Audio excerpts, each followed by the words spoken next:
Walang delay sa Performance-Based Bonus o PBB at Productivity Enhancement Incentive para sa mga government workers, ayon sa Civil Service Commission o CSC. Sinabi ng Civil Service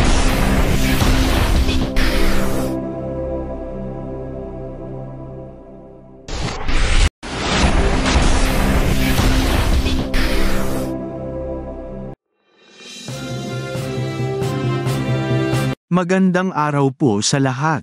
Walang delay sa Performance-Based Bonus o PBB at Productivity Enhancement Incentive para sa mga government workers, ayon sa Civil Service Commission o CSC. Sinabi ng Civil Service Commission, CSC, nitong Lunes, na hindi nila inaasahang maantala ang pagproseso ng Performance-Based Bonus, PBB, at Productivity Enhancement Incentive para sa mga empleyado ng gobyerno sa kabila ng suspension order ng Pangulo sa performance rating system ng gobyerno. Sinabi ni CSC Chairman Carlo Nograles, dahil nasa proseso pa ang mga ahensya ng gobyerno sa pagsusumite ng mga requirements para sa PBB at PEI, para sa kanilang mga manggagawa, 6 na buwang pagsusuri sa Results-Based Performance Management System, RPMS, at Performance-Based Incentive, PBI, ng gobyerno.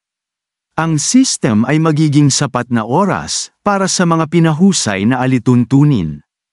Hindi ko po inaakala na magkakaroon ng delay dahil ngayon, marami pang ahensya ang nasa proseso ng pagsusumite ng mga kinakailangan, dahil halimbawa, kami at marami pang ibang ahensya ay kasalukuyang nagsusumite ng mga kinakailangan para sa PBB 2022, ani Chairman Nograles sa isang press conference noong Lunes. Kaya kung 2023 ang pag-uusapan, sa tingin ko tama na ang Malacanang, ang ginagawa ngayon at pagkatapos sa 6 na buwan, magkakaroon na sila ng bagong guidelines at sa oras na yun malalaman ng mga ahensya kung sila ay kwalipikado, idinagdag niya. Bagamat malugod na pag-unlad ang pagsuspinde sa RBPMS at PBI system, sinabi ni Chairman Nograles na dapat malaman ng publiko na hindi ititigil ang PBB.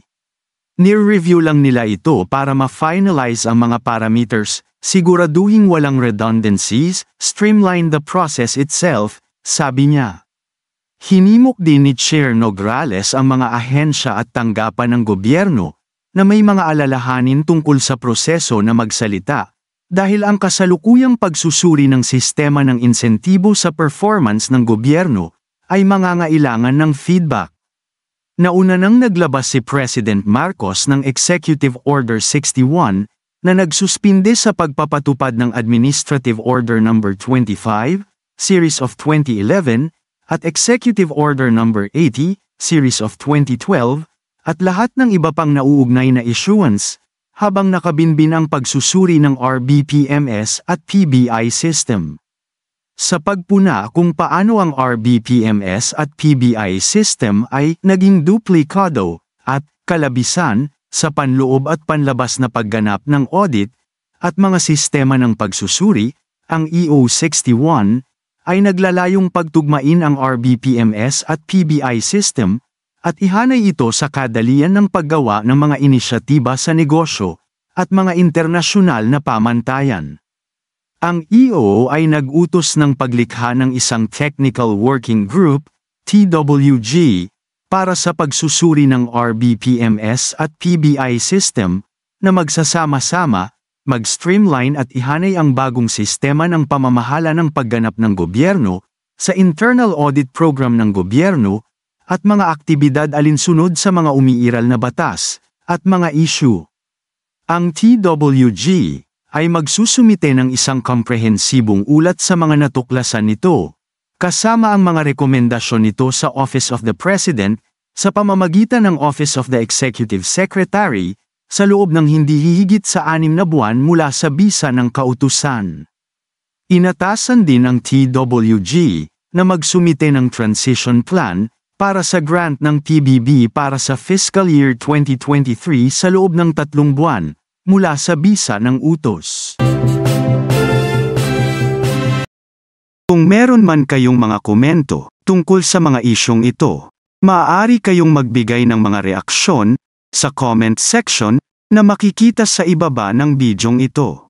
Maraming salamat, at kung ikaw ay interesado ng mga bidyong tulad nito, mangyaring suportahan ang channel na ito sa pamamagitan ng pagpindot ng like, pag-share ng mga video, at kung bago ka pa lang sa channel na ito, please subscribe sa channel na ito at pindutin ang notification bell at piliin ang all upang maabisuhan ka para sa mga paparating pang mga videos.